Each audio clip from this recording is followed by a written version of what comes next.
France, late 18th century, the cultural capital of the world, home of high fashion, philosophy, and a frankly obscene amount of powdered wigs. It was a global superpower, the envy of Europe. But beneath the gilded surface, France had a few tiny problems.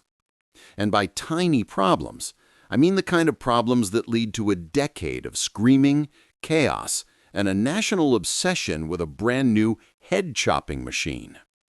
This is the French Revolution. Buckle up. To understand why France went completely bonkers, you first need to understand its social structure, known as the Ancien Regime, or old way of doing things. Society was split into three groups, called the Three Estates. Think of it like a very, very unfair pyramid scheme. At the very top, you had the First Estate, the clergy. These were the church guys. They owned 10% of all the land in France and paid 0 taxes. Next up, the Second Estate, the nobility. These were the fancy-pants aristocrats with titles and castles. They owned about 25% of the land, held all the important jobs, and also paid basically no taxes. And at the very bottom, you had the Third Estate, which was literally everyone else. They owned some land, had no power, and paid 100% of the taxes. All of them. And who was in charge of this perfectly balanced system? This guy. Louis XVI was less of a divine ruler and more of a well-meaning but hopelessly awkward middle manager. His hobbies included hunting and locksmithing. And his wife was the famous 18th century influencer, Marie Antoinette. Now, she probably never actually said let them eat cake, but she did spend enough money on dresses and parties to make it seem plausible. Speaking of money, France had a huge problem. It was broke, like seriously broke. Why? Decades of expensive wars, including one you might have heard of, the American Revolution. So to solve the debt crisis, the king's brilliant idea was to, well, try and tax the poor even more. Meanwhile, a series of bad harvests meant the price of bread, the main food for most people, skyrocketed. People were hungry, broke, and getting really, really angry. Add to this mix the Enlightenment, a philosophical movement with radical ideas like liberty, equality, and maybe the king isn't chosen by God after all. Facing bankruptcy, Louis was forced to do something he hadn't done in 175 years, call a meeting of the Estates General. This was basically a big assembly of representatives from all three estates to vote on new taxes. But there was a catch.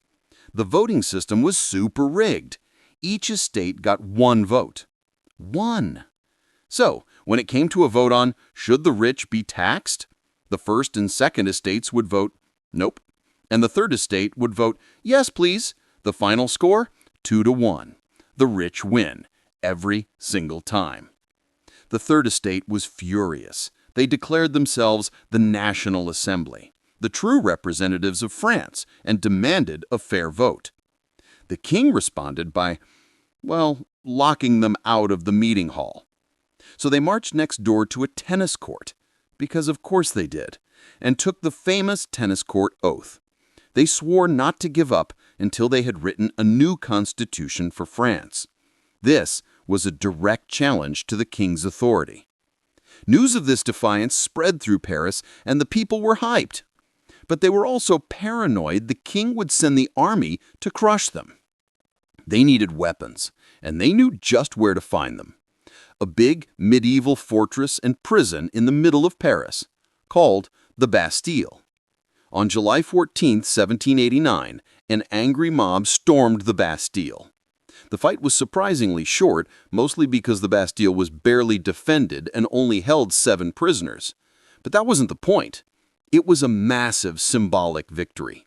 The people had taken down a symbol of the king's power.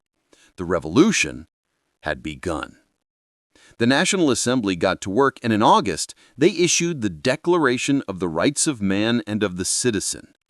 It declared all men were born free and equal in rights. It was a revolutionary masterpiece that the king refused to sign. This, combined with another bread shortage, led to one of the most incredible events of the Revolution, the Women's March on Versailles. Thousands of Parisian women, armed with pitchforks, knives, and even a few cannons, marched 12 miles in the rain to the king's palace. They broke into the palace demanding bread and ended up forcing the entire royal family to move back to Paris with them. The king was now basically a prisoner of the revolution in his own capital.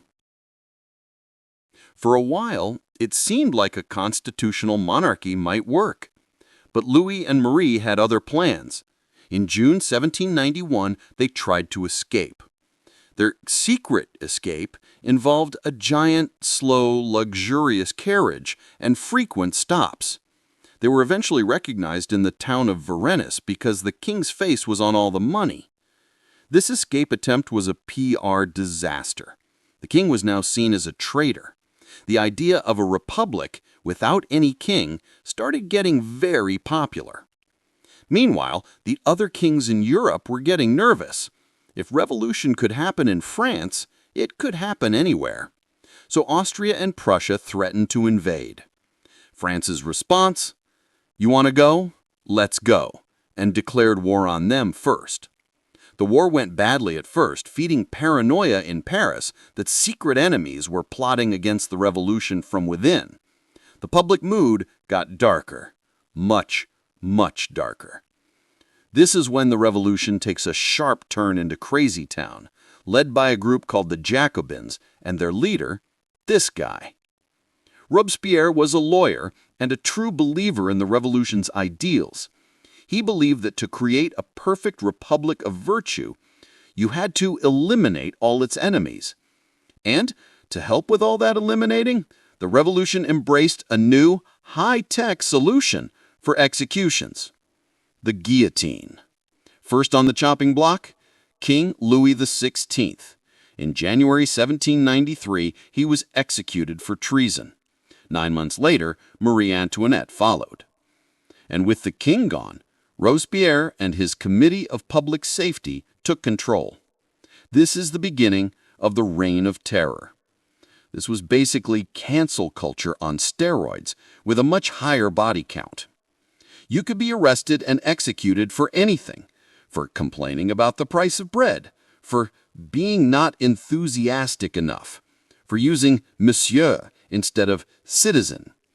Over the next year, an estimated 40,000 people were executed or died in prison. It was a bloodbath fueled by paranoia. Eventually, people started to think, maybe this has gone a bit too far, especially when Robespierre started accusing his own allies. In July 1794, his enemies in the government finally turned on him. Robespierre was arrested, and the next day he met the same fate as thousands of his victims. The Reign of Terror was over. The revolution had literally eaten its own children. So, with Robespierre gone, what next? France tried a new government called the Directory, run by 5 guys. It was weak, corrupt, and deeply unpopular. The country was still a mess. France needed a hero, a strong leader to restore order, and the army had just the guy. He was a brilliant, ambitious, and surprisingly short young general who had been winning amazing victories for France abroad. In 1799, Napoleon saw his chance. He returned to Paris and, with the help of the army, overthrew the Directory in a coup d'etat. He declared, "The revolution is over. I am the revolution." And just like that, 10 years of chaos came to an end. So what did the French Revolution actually achieve? Well, it was messy, bloody, and terrifying, but it changed the world forever. It destroyed the idea of the divine right of kings, gave rise to nationalism, and spread democratic ideals across the globe. But in the short term, it ended right where it started, with one man holding all the power, proving that sometimes when you try to solve all your problems with a head-chopping machine, you just end up with a different guy in charge. And that guy would go on to have a few adventures of his own. But that's a story for another time. Thanks for watching.